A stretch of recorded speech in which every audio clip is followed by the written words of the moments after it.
1231조 다니엘 2장 1절에서 13절입니다. 느부갓네살이 다스린 지 2년이 되는 해에 느부갓네살이 꿈을 꾸고 그로 말미암아 마음이 번민하여 잠을 이루지 못한지라 왕이 그의 꿈을 자기에게 알려주도록 박수와 술객과 점쟁이와 갈대아 술사를 부르라 말하매 그들이 들어가서 왕의 앞에 선지라. 왕이 그들에게 이르되 내가 꿈을 꾸고 그 꿈을 알고자 하여 마음이 번민하도다 하니 갈대아 술사들이 아람말로 왕에게 말하되 왕이여 만수무강하옵소서. 왕께서 그 꿈을 종들에게 이르시면 우리가 해석하여 드리겠나이다 하는지라. 왕이 갈대아인들에게 대답하여 이르되 내가 명령을 내렸나니 너희가 만일 꿈과 그 해석을 내게 알게 하지 아니하면 너희 몸을 쪼갤 것이며 너희의 집을 거름더미로 만들 것이요 너희가 만일 꿈과 그 해석을 보이면 너희가 선물과 상과 큰 영광을 내게서 얻으리라. 그런즉 꿈과 그 해석을 내게 보이라 하니 그들이 다시 대답하여 이르되 원하건대 왕은 꿈을 종들에게 이르소서. 그리하시면 우리가 해석하여 드리겠나이다 하니 왕이 대답하여 이르되 내가 분명히 아노라. 너희가 나의 명령이 내렸음을 보았으므로 시간을 지연하려 함이로다. 너희가 만일 이 꿈을 내게 알게 하지 아니하면 너희를 처치할 법이 오직 하나이니 이는 너희가 거짓말과 망령된 말을 내 앞에서 꾸며 말하여 때가 변하기를 기다리려 함이라.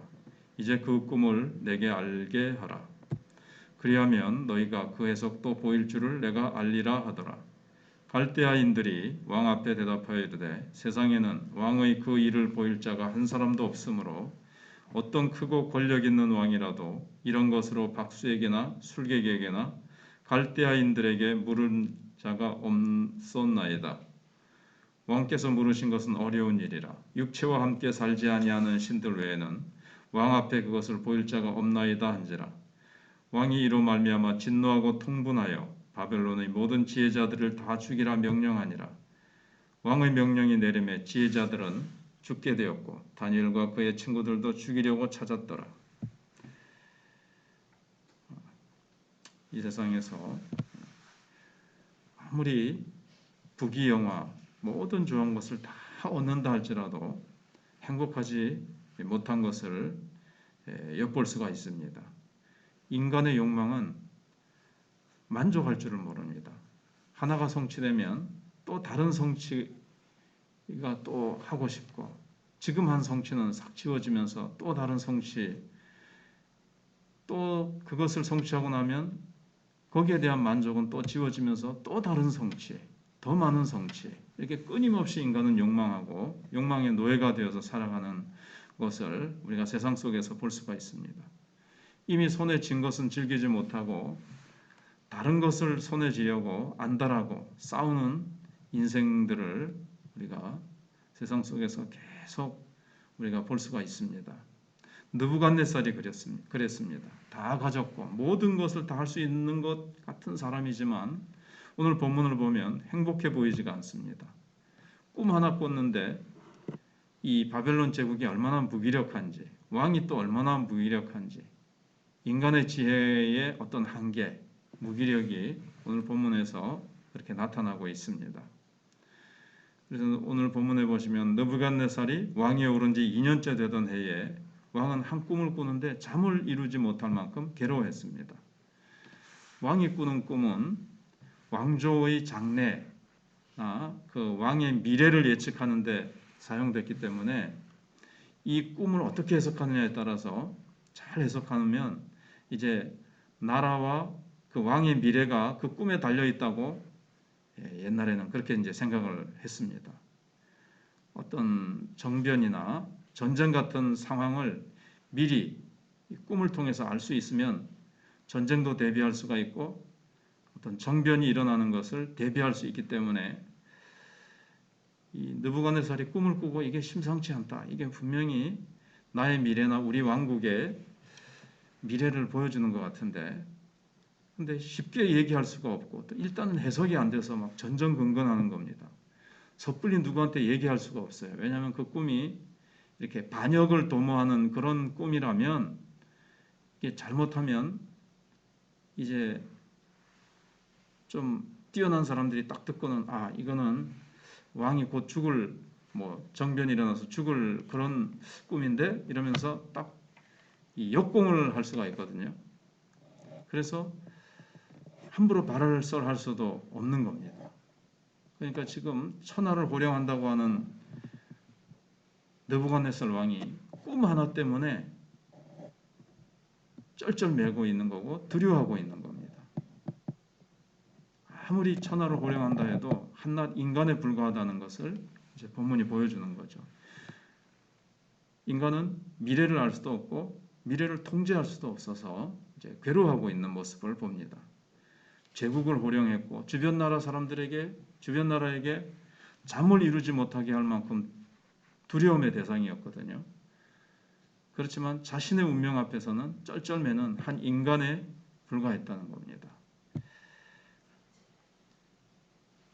그 다음에 그러니까 이제 느부갓네살의 어떤 한계 이걸 이제 볼 수가 있고 두 번째는 박수와 술객과 점쟁이의 한계를 우리가 보게 됩니다.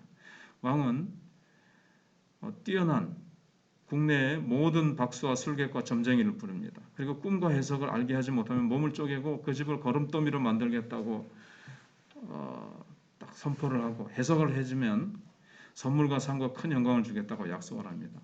그러나 술사들은 꿈을 말해주시오. 그러면 해석하겠습니다. 왕은 이 말에 경노를 합니다. 너희들이 해석할 능력이 없으니까 그 꿈을 말하지 못하는 거 아니냐. 얼마나 이 조바심이 나니까 또 얼마나 극심한 괴로움을 당해왔는지 이제 짐작을 할 수 있습니다. 아주 무서운 처벌, 그리고 또 하나는 달콤한 선물 이렇게 약속을 해도 갈대아 술사들은 느부갓네살 왕이 꾼 꿈을 이야기하기 전에는 알아맞힐 수가 없는 거예요. 그러면 너희들은 이제 자명을 시키겠다.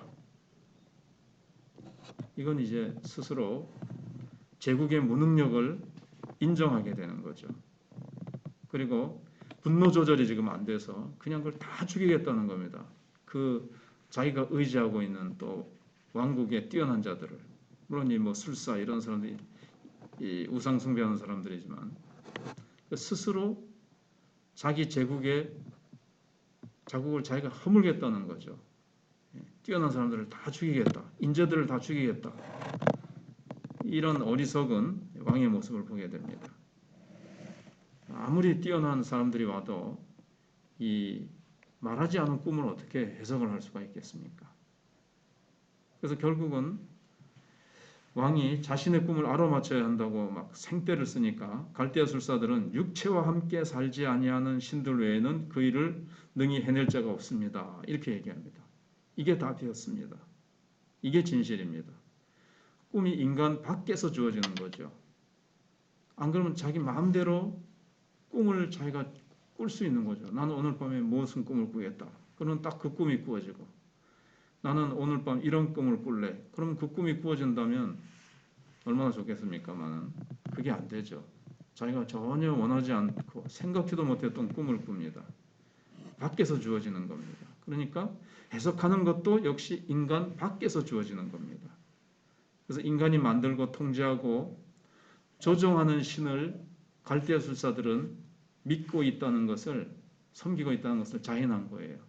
인간 밖에 있는 신 외에는 해석할 수 없다. 자기들은 해석할 수 없다. 자기들은 인간 밖에 있는 참된 신을 섬기고 있지 않고 인간이 만든 거짓 신을 자기들은 믿고 있기 때문에 해석할 수 없다. 이걸 깊이 이렇게 조금 해석해 보면 그렇게 되는 거거든요. 그래서 결국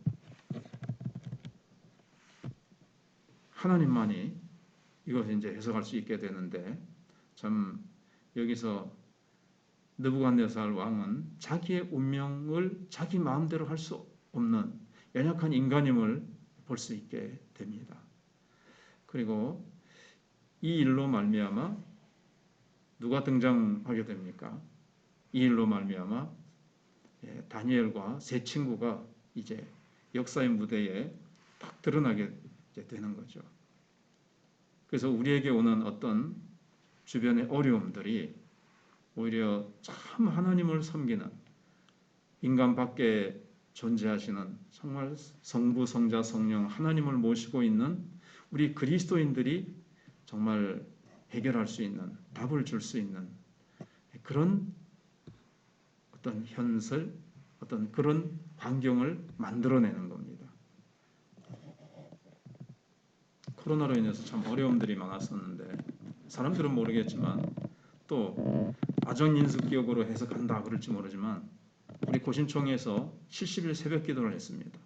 근데 70일 새벽 기도가 마치자 이게 해제가 됐어요. 이 통제로부터.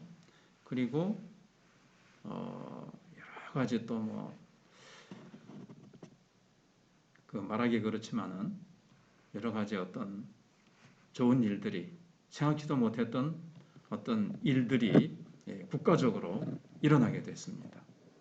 결국 우리 교회가 소망이고 어려운 환경은 우리 교회가 섬기는 하나님만이 정말 그 문제를 해결하실 수 있는 분이시고 다니엘과 세 친구가 결국은 하나님께 기도해서 이 문제를 풀게 되어지죠. 그래서 우리 그리스도인들이 결국 살아계신 하나님께 기도해서 우리의 어려운 문제들을 해결해 나가고 결국 얼마 전에 보니까 김진홍 목사님이 그런 말씀을 하시더라고요. 우리 대한민국에는 교회가 없으면 나라가 흔들거린다. 그렇습니다.